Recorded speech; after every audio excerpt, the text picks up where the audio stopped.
Welcome to the Artistry Creates the World. I am with the iconic Victor Davson. Thank you, sir, for coming on to the series. I appreciate it. The first thing I have to say is that thank you for your work. I've seen Victor for years, dressing, killing it, and I never knew who he was. And we just nod to each other and say hello. And then a few years ago, I found out who you were and found out the work that you have done and you continue to do. And I'm in awe. I looked at your bio and there's one word that you had that's a key word, resiliency. So tell me about resiliency in the art and what you've done. If I talk about resiliency or resilience, I would probably have to talk about my mother. I'm going to go right there because my mom was probably one of the most resilient human beings I've ever seen. She was committed, she was determined, and whenever there was adversity, she always found a way to get past it. I think of my mother almost every day.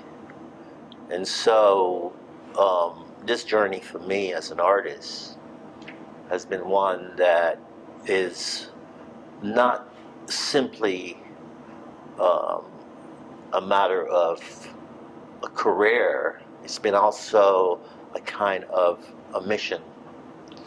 And it's one that is fortified by the kind of support and the kind of unconditional love that I received from my mother. And that's what you've transferred to the city of Newark. I mean, it's almost like you've been a gift. And creating, you were co-director, co-founder of Aljira? I'm the co-founder of Aljira, but the founding director. Right. Since 1983. And so, bringing that type of energy, where was Aljira in 1983 in terms of an art gallery for Newark? Aljira was on 5th Street and Roseville Avenue. There's a building there. And we were on a 3rd floor walk-up. The 5,000 square foot space.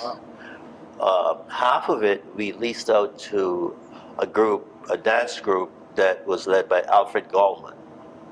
And half of it became the actual exhibition space. So Gallman had dance classes, ballet, jazz, point. Every afternoon, every evening, on weekend, we had an African dance class that was run by a couple. She was from Mali, and he was an African American. And the place was always busy, humming with activity. And so we didn't really move downtown Newark until 1988. So for 5 years, we were in the Roseville section of Newark. I know a lot of people don't know that. Yeah. So I didn't know. Yeah. And around 90, in the late 90s, like probably 99, we got a major grant. I think it was the anniversary of Prudential. I can't remember which anniversary it was, but we got a major grant. We had outgrown our space at 2 Washington Street, across from Washington Park, and the anniversary grant was for $500,000 from the Prudential Foundation. And so we proceeded to launch a capital campaign to raise $3.5 million. And we did that over a few years. That allowed us to move to 591 Broad Street, a space that had not been used for over a decade, and build it out to what you see today as Aljira. And so what I found so powerful about you, because I've been asking you about the interview, is that you exemplify this concept that artist recreates the world. And I remember one time you said to me, I don't believe it's the world. But you are a living example of how you shaped and contour the art world here in Newark.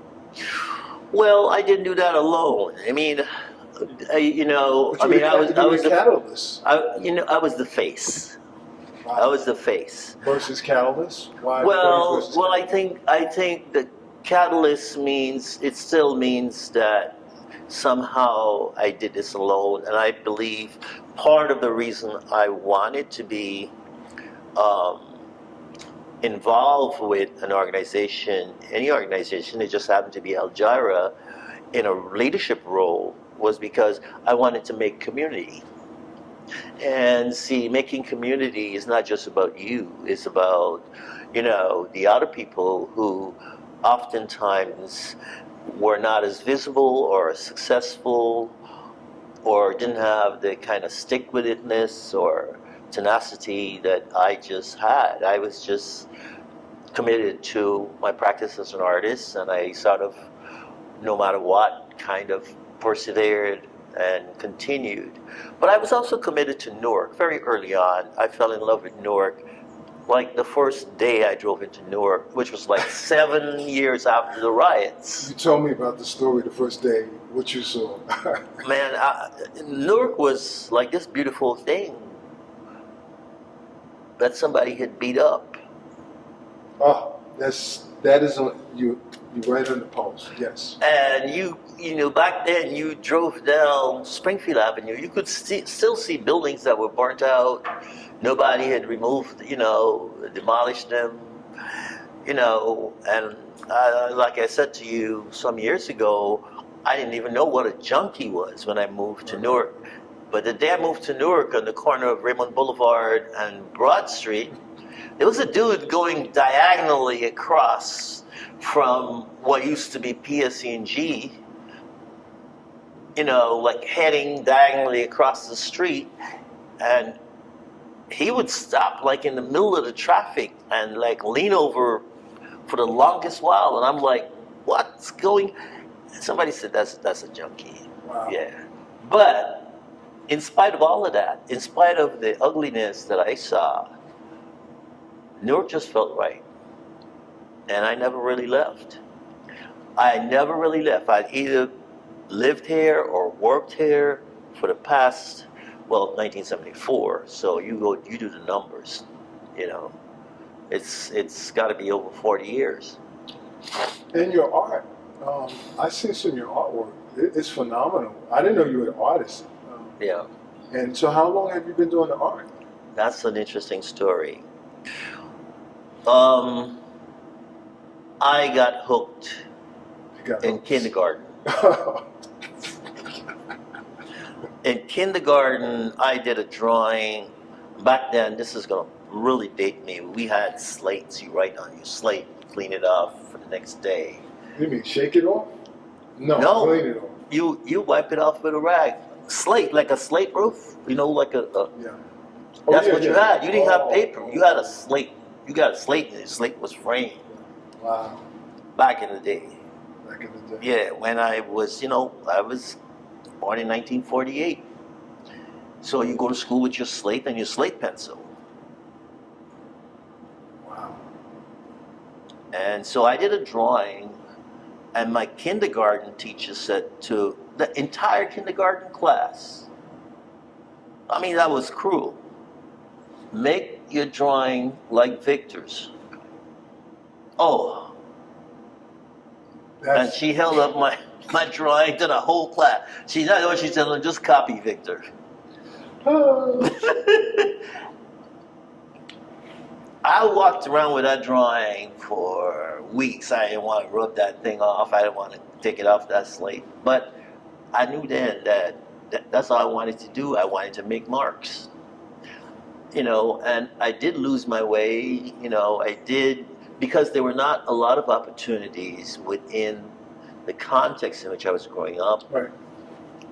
And To follow through on that type of work. to follow through on that kind of work. In fact, there was the entire education system was set up to create civil servants. If your family wasn't wealthy enough to send you abroad to become a doctor or an attorney, there's no university system for the arts. You could probably learn a trade. You could become a carpenter, or you could become a plumber.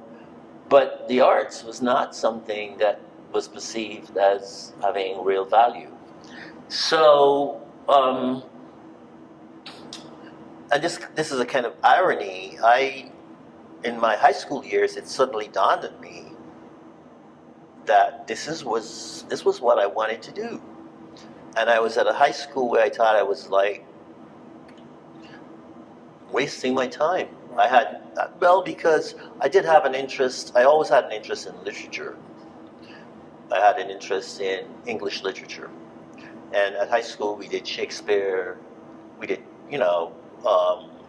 we read Chaucer. We had to. It was an English colony, British Guiana. Yes. I read George Eliot. We did Wordsworth. We read the poetry by these guys, and Coleridge. And but I had a strong visual sense, I felt. Wow. And I pretty much begged my parents to transfer me to one of the only places that had a visual arts program, Central High School. And Central High School, I got into Central High School from the school where I was, Tutorial High. And there I formed a relationship with a teacher by the name of John Krizik. John Krizik was an English expatriate who was teaching at Central High.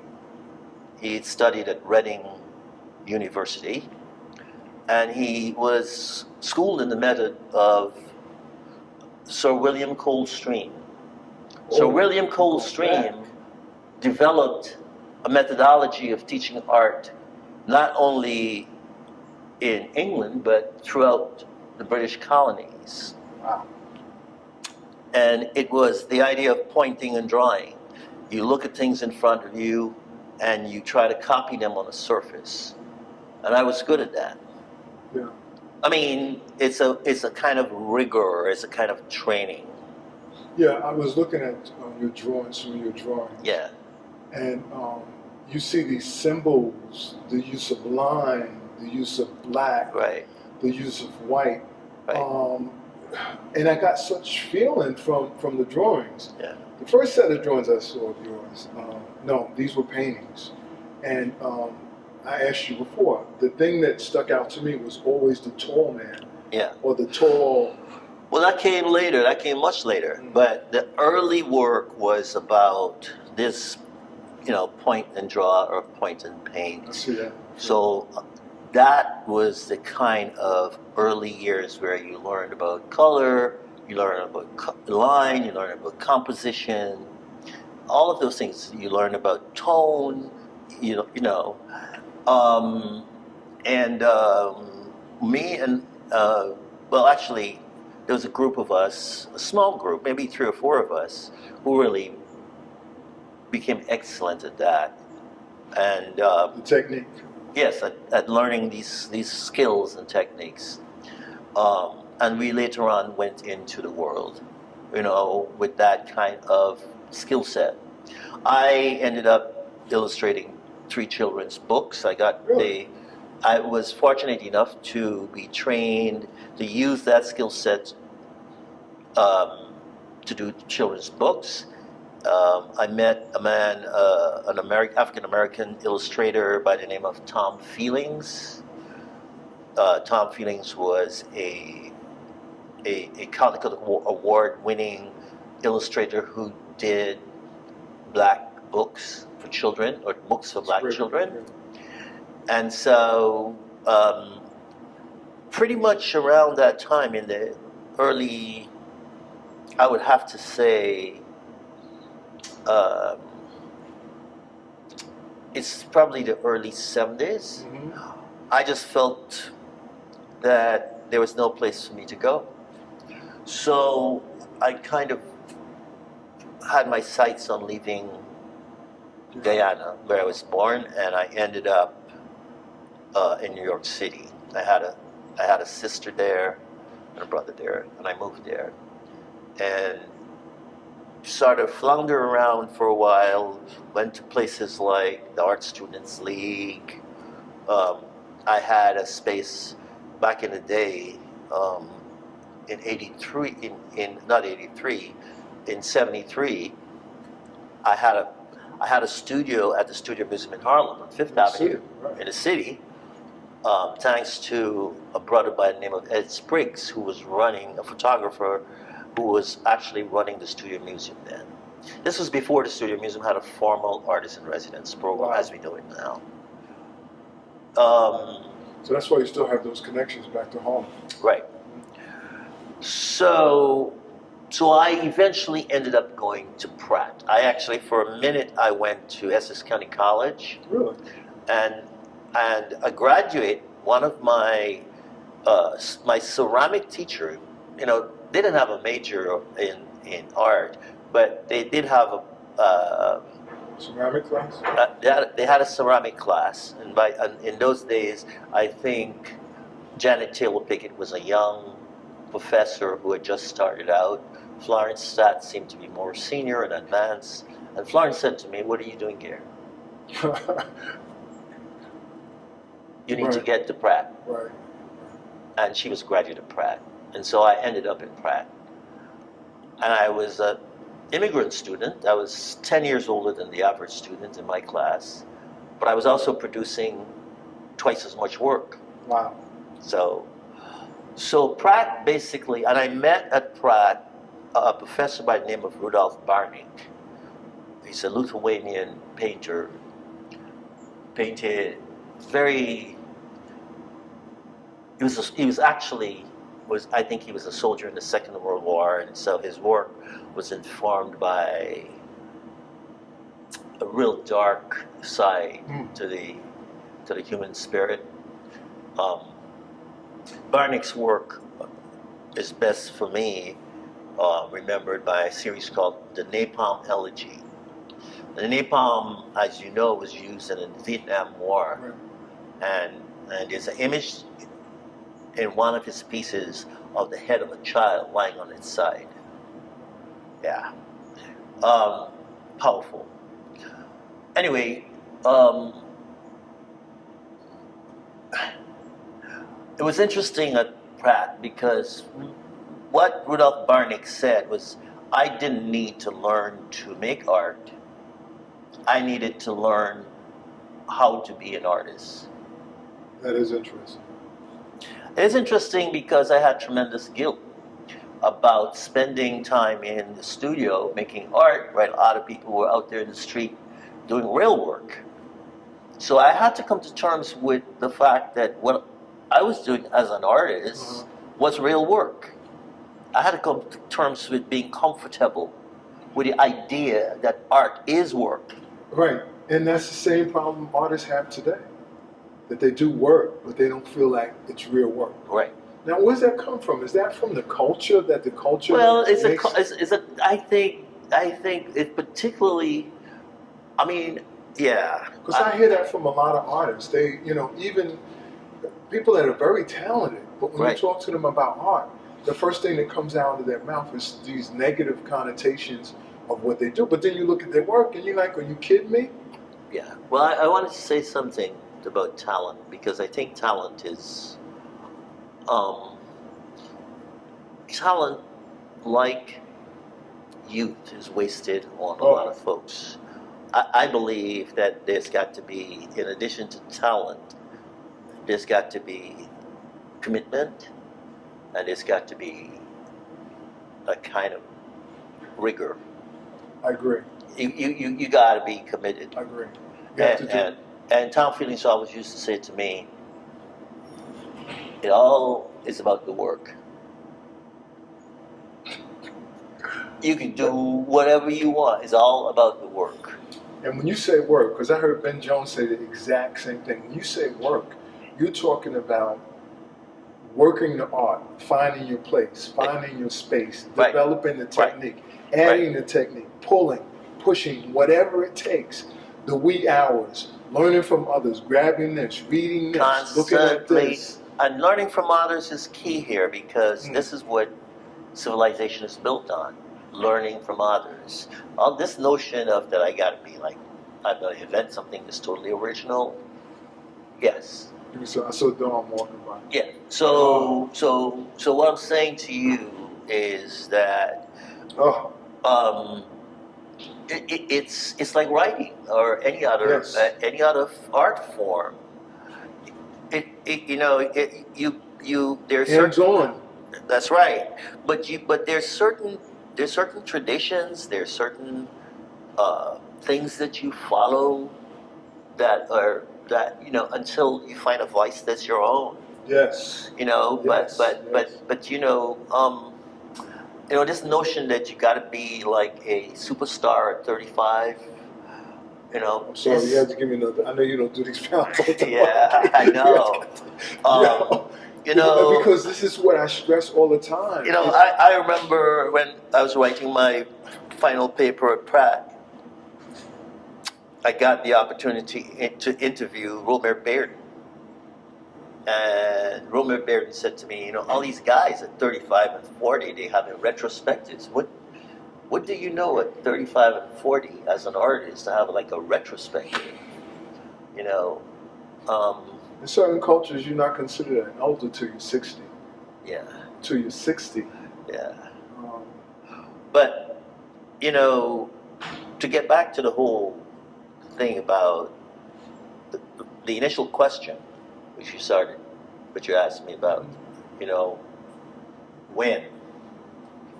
It started very early. I had also the influence of my older brother, who was very good at copying photographs, rendering, and it's amazing because natural gift. He would render things. I mean, he would I remember looking in his books when he would go out, because you dare not touch his stuff. So he would have drawings. My older brother would have drawings of Nat King Cole, Billy Eckstine. You'd get drawings? Line drawings. You'd copy it from Ebony or from Jet or whatever. He would have Sammy Davis Jr. drawings. Very good, very well rendered, nice, beautiful line drawings.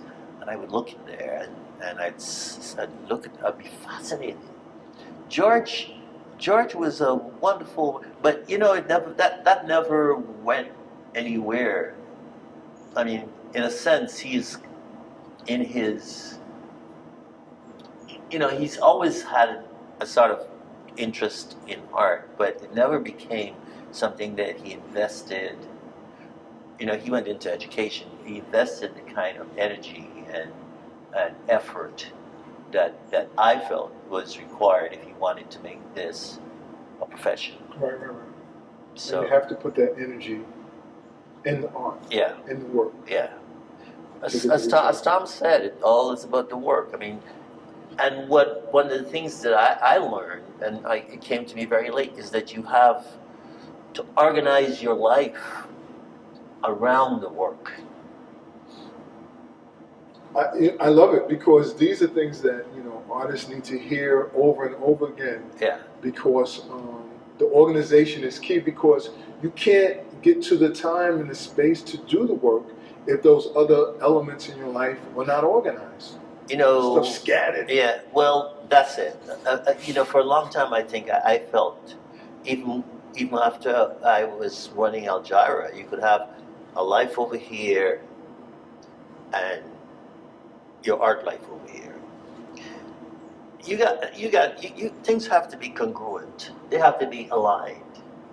And so that it all feeds into the one seamless. Right. Perfect word. Yeah, seamless thing. And that's what it is. You know, what do you think as a seasoned artist?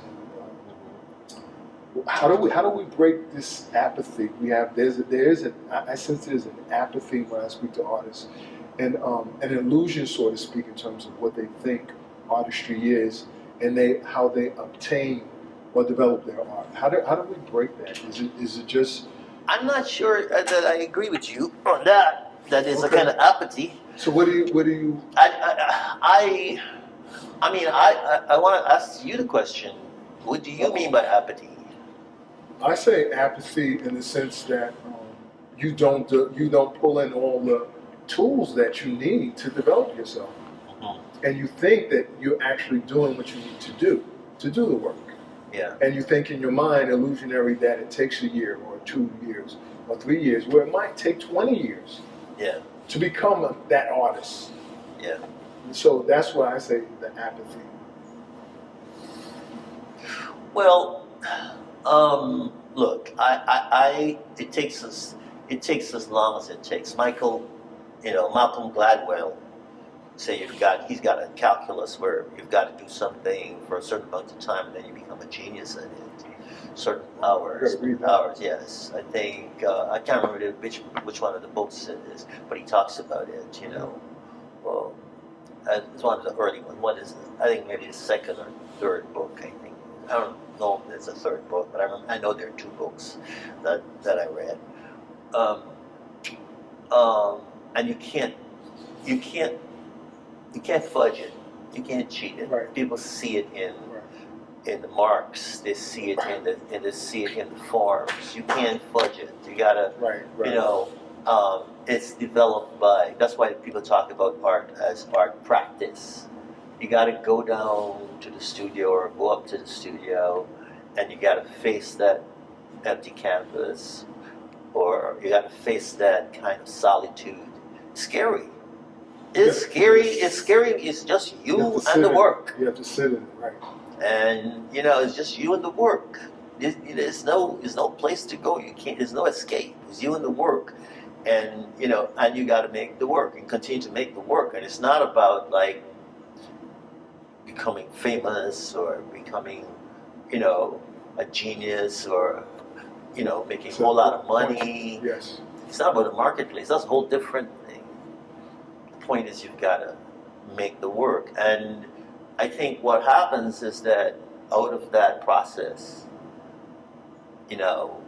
once you're disciplined, and that's one of the things that Tom Feeling talks about, art practice as a discipline. You can't just wait until you're inspired. You've got to go to the studio and sit. John Quick to see Smith said, you go there and you sit and you wait for the wave. Wow. Oh, wait for the wave. Wait for the wave. You got to go there. You got to go. You have to always have a space ready. That is your workspace, even if it's just a little table over in your kitchen. That's your art table. Talk to him, Victor. Talk to him.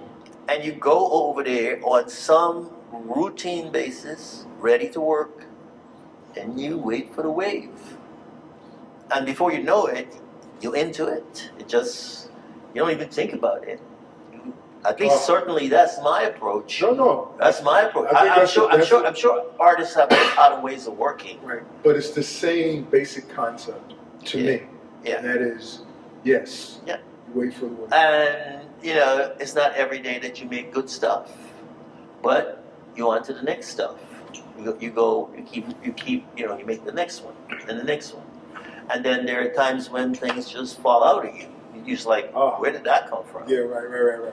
It's like some poems. If you write a poem, you write it in a week or a month, and then some poems you just sit down and it's like the poem writes itself. The painting paints itself. You go like, wow, that didn't even come from me. That came through me. And I like to think it's because once you start paying attention to the art, to the work, this is what begins to develop. You know, Einstein, I think, said something like that. Whoa, really? Yeah. Yeah. He says you're working on whatever you're working on, right? Yes. But you got to be working. Yes. And then it's like the eureka factor. Yeah. You go like in the middle of your sleep, or Yes. or it just like to me, I got it. Energetically, vibratorily, it becomes a part of you because Right. you want it so much. Yeah. You taste it so much. You think on it so Totally, much. You embrace it so much. Yeah. You fall in love. Artists, you fall in love with and the stuff comes. Yeah. Yeah. Sleep Yeah. is not important. Yeah. You know, the money is not Well, important. at night sleep is. I always got a plan He's for getting ready. recovery. I got a plan for when I'm going to recover. You know, I got to say, well, I got an alarm on my phone that tells me, hey, it's bedtime. And I love the other day I saw you. It was like, hey, I got to go. This is family time. Yeah. That's critical. Well, I have a ritual with my wife, That's beautiful. and and it happens every day. So we know that that's our spot where we can communicate, hang out, talk, discuss the day, and stuff that she read, what I experienced, and Take some pointers. yeah, and she's a painter as well. She's a fantastic painter. Wow. And in fact, we met because she was following my work, I was following her work before we knew each other. Oh, that's a love story. Yeah. So, yeah. How was it to be married or to be that person in your life as another artist? Does that really work well? It could be challenging. Really? Well, because you have to allow space for the other party to pursue their practice, and so Significant. you have to recognize that a good example is my mentor Rudolph Barnick, who was married to another artist, May Stevens, and they had their studios on different floors. I know that's right. and Rudolph couldn't just go and show up in her space. Wow. Don't come in my bedroom. He's got to say, can I come in? That's your space. That's what it means. It's your studio. You can't, It's a sacred place. There you go. It's your space. It's a sacred And so, we have that arrangement. I have my space and she has her space. It's a studio space. And, when she's in there working, I gotta go find something. Yes. That's right. I gotta go find something to do. She's in the zone. That's it. And she knows too, when I'm working, I'm in the zone. That's beautiful. So I'm in the zone. I'll get back to being husband a little later on, but right now, it's me and the muse. Yeah. Victor, thank you so much. Yeah. Yeah. All right. This is good. Continue to follow Victor Davson and his work, and his history. And we dropped a lot of names out there today. So Yeah. do the research. This is how you learn. You learn by following other artists, and looking at the history and looking at the work. And you'll be surprised how it helps where you are.